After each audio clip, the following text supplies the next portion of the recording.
Now that I've colored in the frog, green on top and yellow on the bottom, yellow for the eyes, and black for the pupils, leaving a little white highlight, I can go ahead and add a shadow underneath the frog. This will make it look a little more 3D. So if the light's coming from above, we would see a shadow of the arm here, going back to the body of the frog, and probably a little bit of shadow in between the toes and under the toe here. And this would give a more 3D look to our frog. Next, underneath the throat area, I could include a shadow here and color in all that empty area between the throat and the foot of the frog.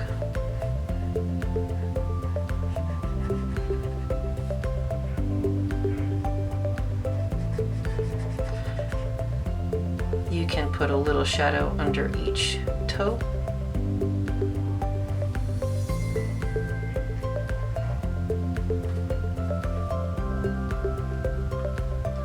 And then you have a nice shadow for the whole frog on the ground underneath the frog.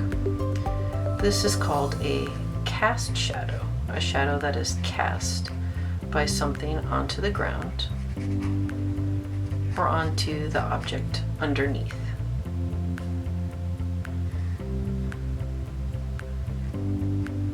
A little more shadow back there and a tiny bit under the back leg.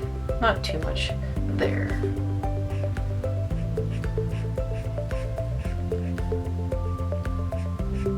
And under the toes. Now that we have our shadow under the frog, we should add some shading on the frog itself. If you have a marker like I do, an alcohol-based marker or a water-based marker, this is a Copic marker. There are other types of markers you can use. You can even use the same color again to make the shadow. If you don't have that type of marker, you can use a darker green color or whatever color it is that you are using. So I'll do both ways. First, I'll show you adding just the same color with the alcohol-based marker. So you can see that using the same color makes a very subtle shading, which can be kind of nice, where you just add a second layer of shading. The shadows would be on the bottom of the different parts of the leg and the body. We'll use a darker orange or yellow to shade the parts that are yellow. We don't want to use green to shade the yellow.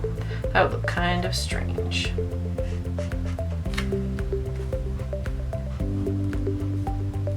So after using a little bit of shading with the same color,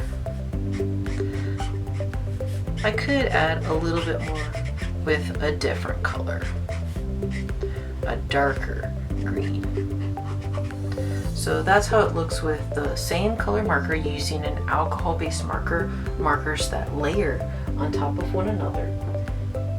I can also switch, so I could use a different color marker, a darker marker, and I could do the same areas, but now you can see they show up more strongly because I'm using a completely different color.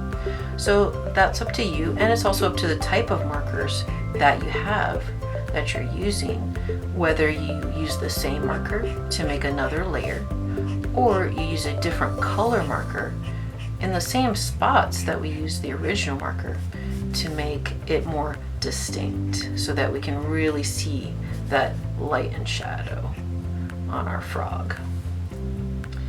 So I'll keep adding in some shading here, especially on this side of the face. I'm going to make that a little bit darker than the other side of the face and make sure to color in the little nostrils. And I'm going to go over those areas here on the side to make them darker.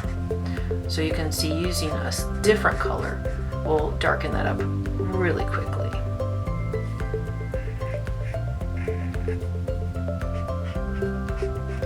Then for the yellow parts, I'm going to go ahead and use a darker yellow, or even an orange will do.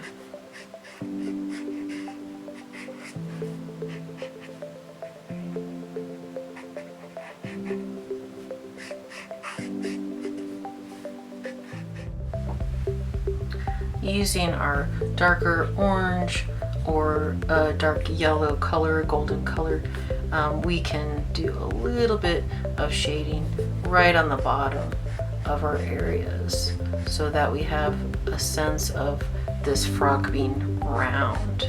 So adding these little extra bits of shading can do a lot to give us a round look to the frog's throat, belly, and under the arms. Don't be worried about doing too much shading. Right now, when you're practicing, it's probably better to do too much than too little. Later on, you can make some other decisions on your own about what you want to do and how you want it to look with a lot of shading or a little. But right now, I say just do a lot of shading. Have fun with it. See how it goes. See what it looks like with a lot of different colors added. Okay, so we're gonna have some colors in the eye of the frog as well. A few different colors there. Finally, I'm gonna use a more golden brown color to add in the final shading just around, for example, the rim of the eye. I want to be a little bit darker inside the nostrils, a little bit darker than they are. And that's going to give me that final touch.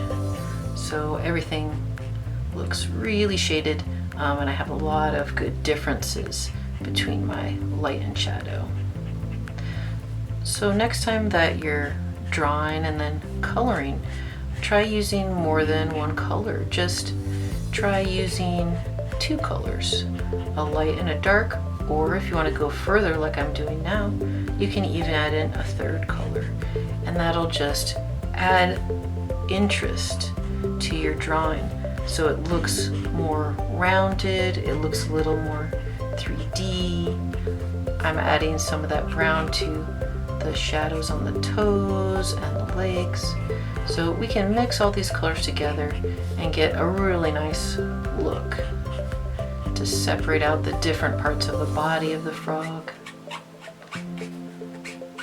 so that we can easily see all these different overlapping layers.